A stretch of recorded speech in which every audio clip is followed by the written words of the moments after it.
Thanks. Nice round of applause for Carmen, please.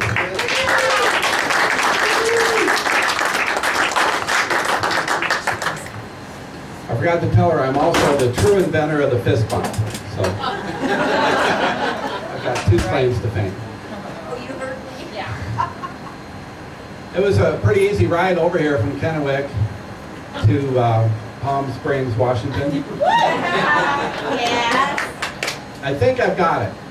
Yakima is the Palm Springs of Washington, and Walla Walla is the Napa Valley of Washington. Then that makes Tri-Cities the Oakland of Washington.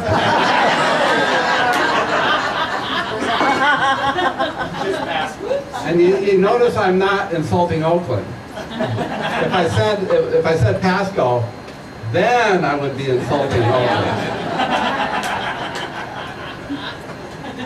But we're getting pretty cosmopolitan in the Tri-Cities. Matter of fact, they just opened a new Russian market a little while back on Clearwater and Kennewick.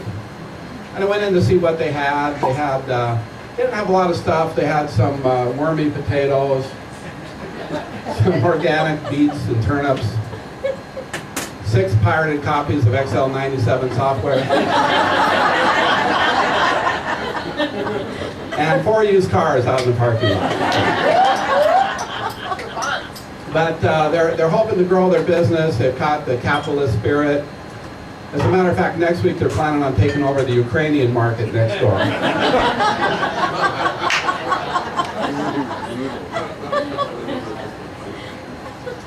My name is Max, but I don't think when my parents named me in the 50s that they knew it would be the #1 dog's name in the 21st century.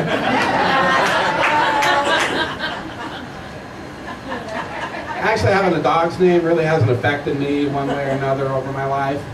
I can't say the same thing for my brother and sister, Rover and Biscuit. It's sad. Our parents could never have dogs. The only job Rover could ever get was a night watchman at the junkyard. And Biscuit just stays home all day curled up on the couch. None of us have a house big enough for a family reunion. Their dog house. She got it.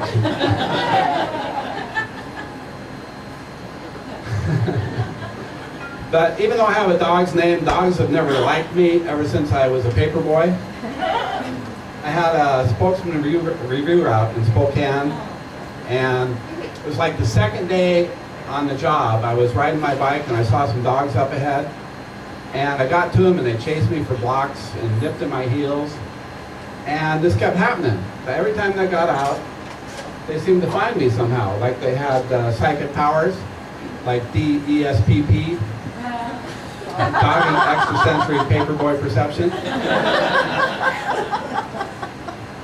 Looking back though, they may have spotted me because I had the entire New York Yankees baseball card collection clipped to my bicycle. Clack, clack, clack, clack, clack. Decibel level was somewhere between the Kaiser factory whistle and an AC/DC concert. But one day I had it figured out. I saw the dogs ahead waiting for me. So I got up a big head of steam, and I put my feet up on the crossbars so that they couldn't nip at my heels. And when I got to them, I started shooting them with a squirt gun full of ammonia.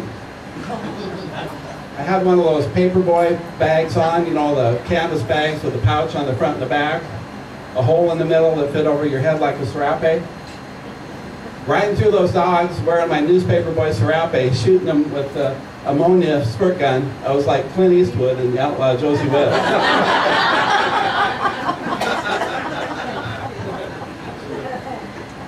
But that wasn't the worst part of being a paper boy in those days. Back then, a spokesman review route, they made you collect. Yeah. And people didn't want to pay, right? Yeah, been there. They'd turn the lights out, hide behind the couch. You had to go back like 3 times. On your bike. Yeah. On your bike. Way to go, Cap. I mean, we look down on China and India for their child labor practices. But yet we thought nothing of sending a 13-year-old boy out on the freezing streets of Spokane at 5:30 in the morning, being chased by packs of wild dogs, and then turn him into a bill collector. At least the Chinese kid got to go to a warm toy factory. And he got to eat the dogs.